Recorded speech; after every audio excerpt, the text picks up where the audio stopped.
Isang kalunos-lunos na balita ang nag-viral ngayon sa social media. Ito nga ay tungkol sa pamamaril sa dating beauty queen na ginawa pa mismo ng mga gunman sa harap ng kanyang anak at sa tapat pa mismo ng kanilang bahay. Marami nga ang nagulat sa mga nangyari at napatanong bakit tila walang tikil ang karumal-dumal na krimen sa ating bansa. Ang biktima nga ay kinilalang si Lolet Jane Ramilo de Guzman, 32 years old. January 22, 1994 nang isinilang si Lolet sa San Manuel, Isabela. Siya ay tinatawag din na Jing na kanyang pamilya at Ate LG naman sa mundo ng pageantry at sa kanilang paaralan. Panganay siya sa 3 magkakapatid at meron siyang 2 kapatid na lalaki. Ang pamilya nga ni Lolet ay namumuhay ng simple pero sila ay close na close sa isa't isa. Unika iha nga si Lolet ng kanyang mga magulang kaya naman proud na proud sila nang lumaking mabuting tao si Lolet. Masaya ang kanyang childhood. Bata pa lamang si Lolet, aktibo na siya sa iba't ibang gawain mula nga sa pagsasanay sa martial arts at paglalaro ng volleyball. Ay nga sa isang interview kay Lolet, ang naranasan niyang pangbubuli ang nagturo sa kanya na tumayo sa sarili niyang paa at ipagtanggol ang kanyang sarili. Ang mga karanasan nga na ito ang humubog umano kay Lolet na kalaunan ay nakaimpluwensya kung paano niya ginagabayan ang kanyang mga estudyante at prinoprotektahan ang mga nasa ilalim ng kanyang pangangalaga. Ang pagnanais niyang magturo ang nagbunsod sa kanya upang mag-aral nga ng Bachelor of Secondary Education sa University of Perpetual Health System sa Laguna, Isabela Campus. Beauty and brain si Lolet kaya naman bukod sa pag-aaral, sinubukan niyang sumali sa mga beauty contests. Taong 2012, sumali nga siya sa Miss University ng Perpetual Health at naiuwi niya ang corona. Taong 2013 naman nang nakilala ng Pilipinas si Lolet nang lumahok siya bilang isa sa mga delegado ng Miss Earth Philippines 2013. Natapos nga ang coronation night kung saan itinanghal nga na kampiyon si Angelique Claudette de los Reyes mula sa Olongapo na kabilang sa mga 47 na mga candidates. Si Lolet naman ay bahagi nga ng runner-ups na kumumpleto sa 10 placements ng Patimpalak.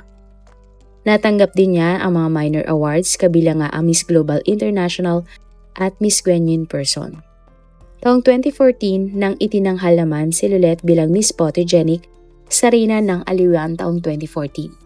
Sa isang interview nga kay Lolet, sinabi niya na siya ay sumasali sa pageant para bigyan ng boses ang mga kababaihan. Ay nga sa beauty queen, naniniwala siya na ang simpleng pagsali niya sa kompetisyon ay maaari siyang magsimula ng isang pagbabago para sa isang tao at para sa lahat. Taong 2015 naman ang tuluyangang nakamit ni Lolet ang kanyang pangarap matapos siyang makapasa sa licensure examination for teachers.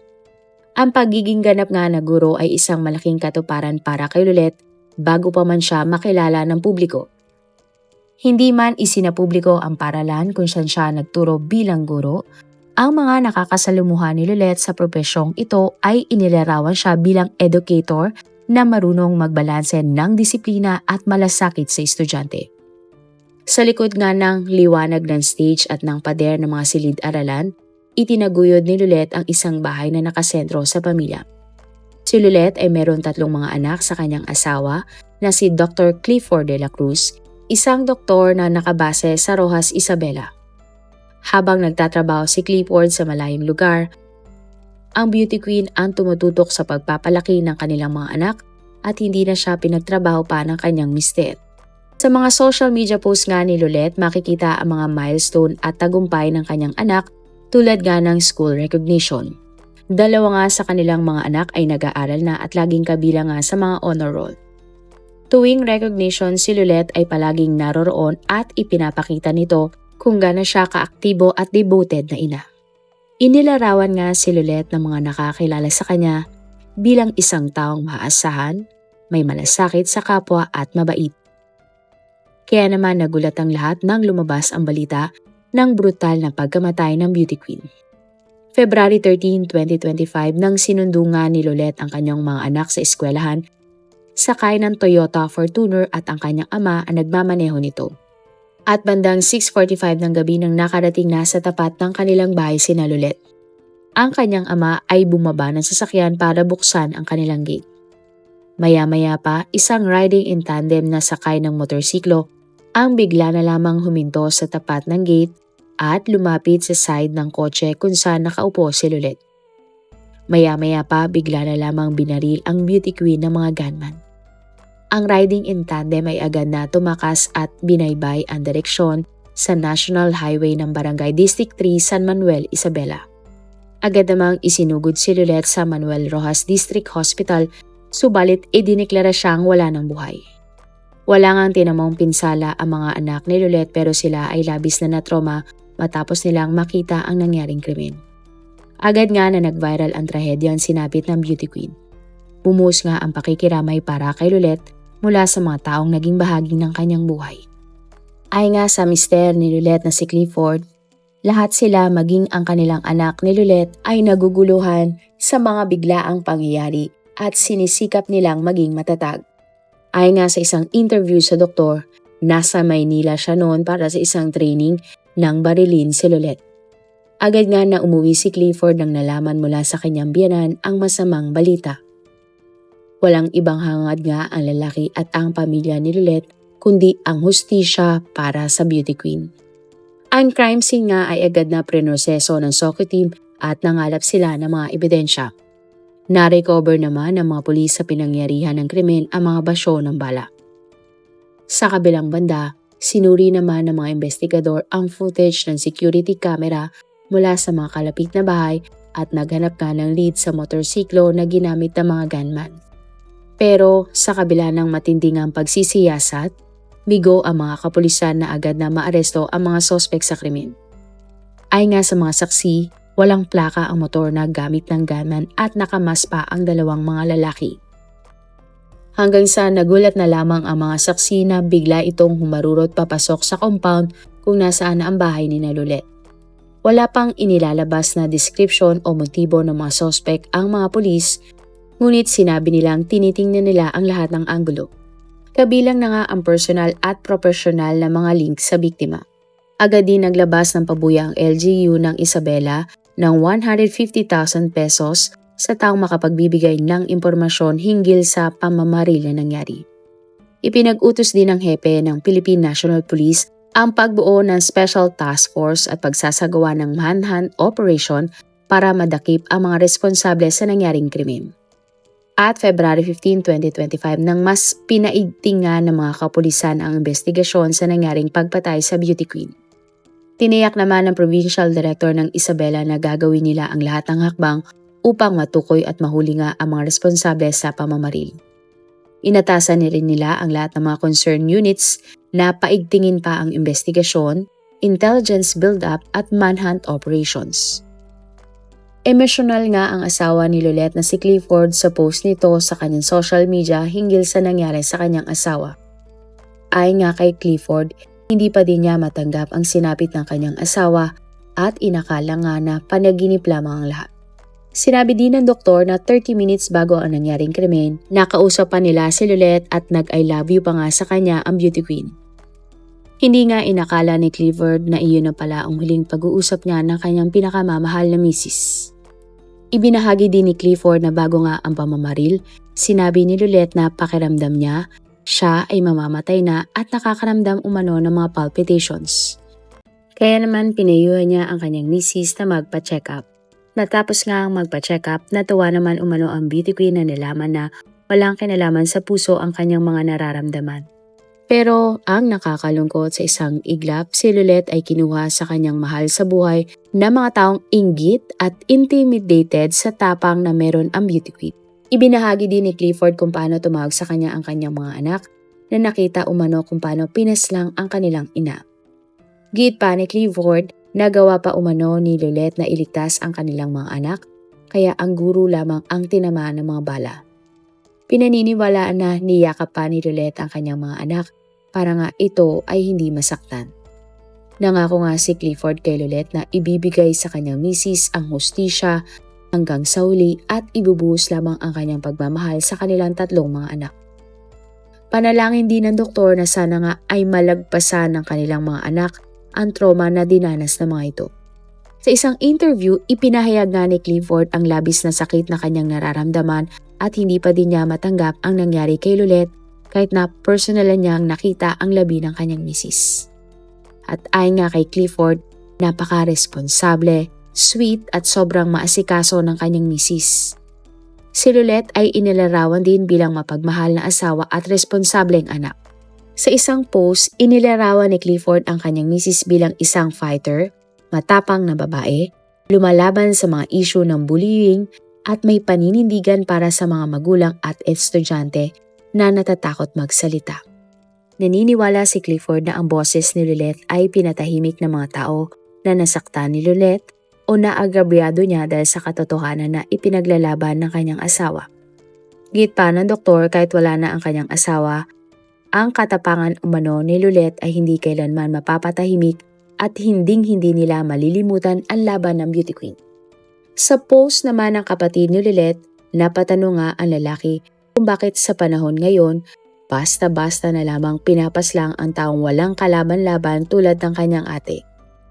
Galit nga ang namamayani sa pamilya at iba pang nagmamahal kay Lulette, lalo na at naiwan ng beauty queen ang tatlo nitong inosenteng mga anak. Wala din silang maisip na dahilan bakit si Lulette ang tinatarget dahil siya ay inilarawan bilang mabuting anak, kapatid at pamangkin. Ayon nga sa interview ng nanay ni Lulette na si Florida, uuwi sa kanilang bahay si Lulette at tatlo niyang apo dahil weekend noon. Sinabi nga ni Florida na narinig niya ang pagdating ng sasakyan ng kanyang anak at agad siyang lumabas ng bahay at nakita niya nga ang kanyang mister na nakayuko at may tama na ng bala ang kanilang gate. Ang una kasing binaril ng riding in tandem ay ang kanyang asawa nang bumaba ito sa sasakyan. Nakailag umano ang ama ni Lulette at sunod namang pinunterya ng gunman si Lulette. Nakita umano ng ginang ang gunman, subalit dahil madilim na mga oras na iyon, hindi na niya naaninag pa ang mga mukha nito. Dali-daling nagpunta sa kotse si Florida pero bigyo siyang buksan agad ito dahil nakalak ang pintuan ng kotse. Sunod namang pumunta si Florida sa passenger seat kung saan nakaupo si Lulette. Doon pa lamang napansin na ni Florida na tila wala ng buhay si Lulette. Ibinahagi nga ni Florida na nagtamo ng 2 tama ng bala ang kanyang nasawing anak. Ayon pa nga sa ginang, niyakapan ni Lulette ang bunsong anak nito para hindi tamaan ng bala. Nagpaunlak din ng interview ang ama ni Lulette na si Rufino. Ayon nga sa lalaki, bago siya bumaba ng sasakyan, nakita na niya ang riding in tandem. At pagbaba nga ni Rufino, binarila siya ng gunman pero siya ay nakailag at nakatakbo. Pumasok nga si Rufino sa loob ng gate para sana kumuha ng armas na bakal. Subalit hindi na niya naabutan pa ang riding in tandem at nabaril na ang kanyang anak. Gate pa ni Rufino, napakabilis na mga pangyayari kaya hindi niya namukaan ang riding in tandem. Sa ngayon ay wala pang naaaresto o natutukoy na malinaw ng mga sospek sa pagpatay kay Lulette. Ang pagkawala nga ni Lulette ay hindi lamang basta dahil sa pagkawala ng isang beauty queen. Ito ay tungkol sa pagkawala ng isang mabuting ina, isang guro, isang mabuting anak at asawa, at isang boses ng mga kabataan. Patuloy nga ang investigasyon ng mga otoridad sa kaso na ito, ngunit nananatiling maraming tanong ang mga netizens. Bakit kailan mangyari ito sa isang guro na ang tanging layunin lamang ay maglingkod at magbigay ng inspirasyon? Tanong nga ng karamihan.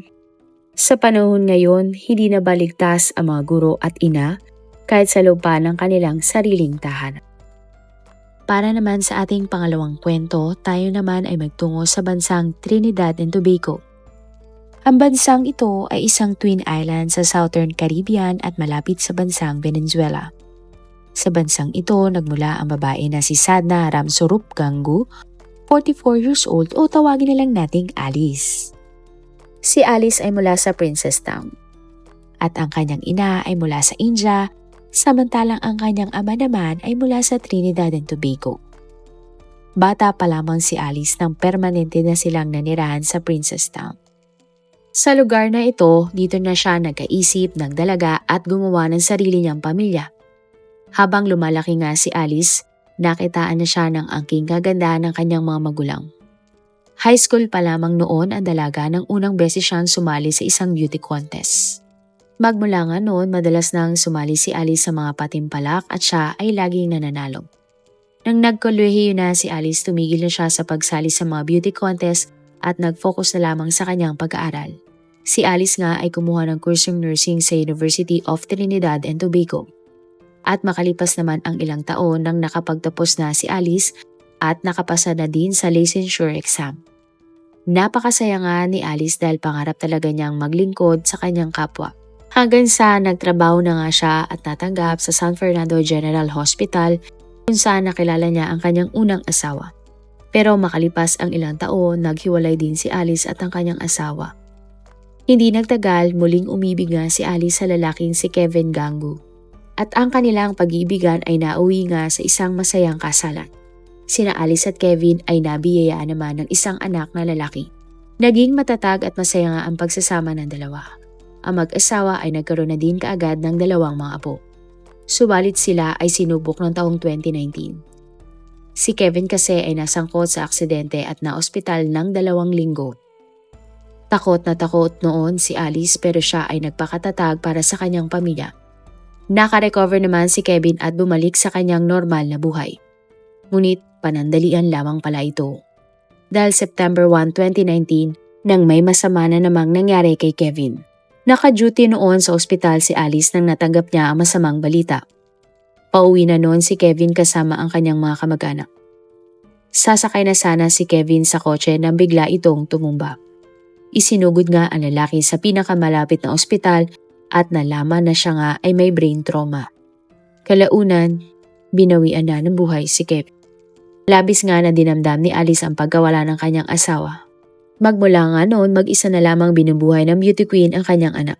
Pagkatapos ay nilipat nga si Alice sa Princestown District Health Facility. At sa ospital na ito, ginagamot ni Alice ang mga taong tinamaan ng sakit ng panahon ng pandemya. Tinis nga niyang malayo mula sa kanyang pamilya para sila ay maging ligtas.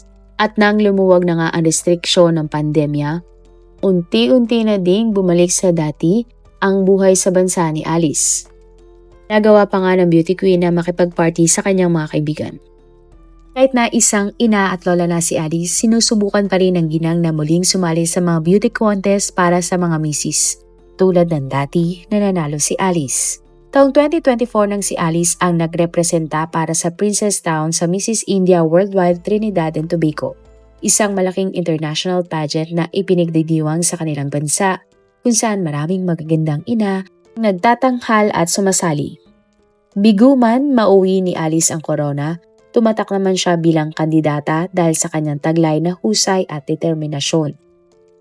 Ayon nga sa mga nakakilala sa beauty queen, si Alice ay maiilarawan bilang matalino, masipag at talagang may malasakit sa kapwa. Kaya naman nagulat ang lahat nang kumalat ang balita na ang beauty queen ay bigla na lamang pinagbabaril. June 26, 2024 matapos ang kanyang shift sa health facility bandang 4:30 ng hapon, si Alice ay naglalakad-lakad patungo sa kanyang BMW na kotse. Ang kanyang sasakyan ay nakapark hindi kalayuan sa ospital. Hindi pa man nakakapasok si Alice sa loob ng kotse, may dumating ng isang silver Nissan Tida na huminto malapit sa kanya.